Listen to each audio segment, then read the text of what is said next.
to Manhattan. Find out how you and a guest can win a trip to come along. Watch Wheel beginning September 5th for details.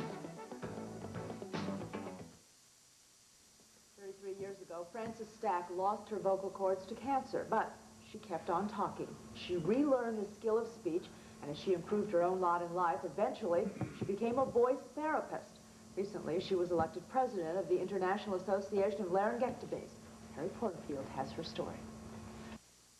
Most people who are facing the surgery are just unbelieving when they find out that I've had this.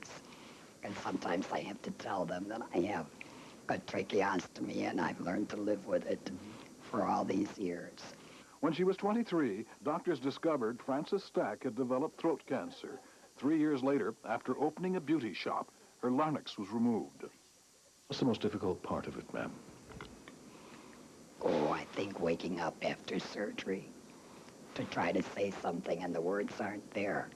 I think that's when realization sets in. But it's an uphill battle, but it can be done.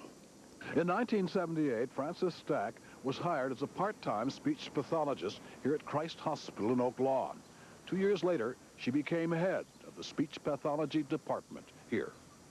Reaching that level required going back to school, selling her business, getting a high school diploma after being a dropout, and then studies at St. Xavier College and the University of Illinois for a bachelor's degree and a master's degree.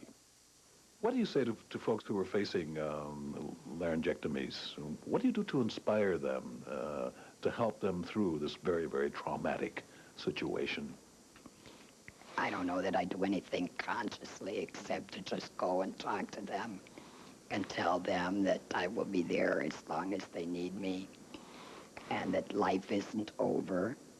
There is a life after surgery. I don't promise anyone a rose garden, but I offer all the support that I can. You're telling me that people get the feeling that you've had a bad cold. That's pretty common? That's a compliment. And they say, oh dear, you better take something for that cold. And I just smile and say, okay, will do. With Frances Stack, Harry Porterfield, Channel 7 Eyewitness News. That's Eyewitness News at 4. Thanks for joining us today. The news continues now with John and Joe. Thank you, Joe. A Southside grocer who carried a gun was himself the victim of a gunman who apparently stole just 4